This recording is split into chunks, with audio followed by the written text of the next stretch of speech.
সবসময় মোক্ষম সময়ের জন্য অপেক্ষায় ওত পেতে থাকে। নেত্রী বলেছে ঐক্য করতে, যারা ঐক্য করবে না, বিশৃঙ্খলা সৃষ্টি করবে, তাদের দল থেকে বের করে দেওয়ার কড়া নির্দেশ দিয়েছে। নেত্রীর এই নির্দেশনাকে পুঁজি করে চাটার দলেরা কমিটি বাণিজ্যতে লিপ্ত হচ্ছে। নেত্রীর সকল নির্দেশনা তৃণমূল কড়ায় কড়ায় পালন করলেও এই সকল চাটার দলেরা থাকে মোক্ষম সময়ের জন্য। তারা জানে যে এখন তাদের পছন্দের ব্যক্তিকে কমিটির মধ্যে ঢুকিয়ে দিলে তৃণমূলের কেউ কোনো কথা বলবে না, কারণ নেত্রী বলেছে ঐক্য করতে, এই কথা বললে তো ঐক্য বিনষ্ট হবে।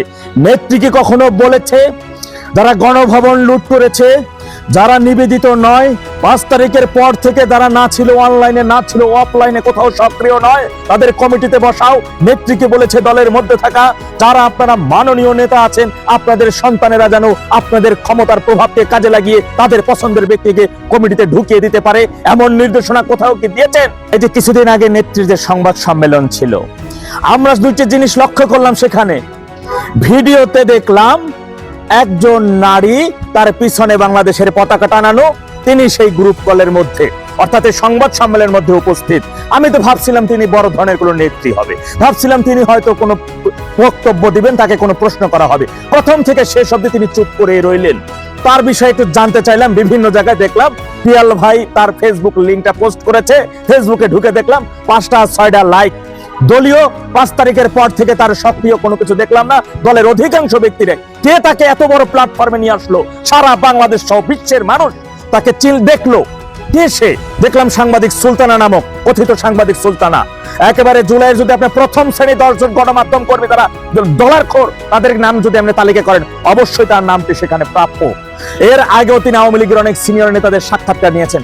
অমিপিয়াল ভাইকেও গালি দিয়ে তিনি ফেসবুক লাইভে এসে গালি দিয়েছিলেন যে আমি যে জুলাই সন্ত্রাসী বা জঙ্গির কাতারে ছিলাম তার একটা প্রমাণ দেখান। পরবর্তী সময় হুড় করে ডাস্টবিন শফিকের সাথে সহ কুখ্যাত যে জুলাই ডেভিল ইনুসের অনেক ঘনিষ্ঠ জনদের সাথে তার একান্ত সেলফি, তার বিভিন্ন ছবি সামাজিক যোগাযোগ মাধ্যমে ছড়িয়ে পড়ে। তারপরেও দেখলাম তিনি সেখানে গেলেন, গণমাধ্যম কর্মীর পরিচয়, নেত্রীকে প্রশ্ন করলেন।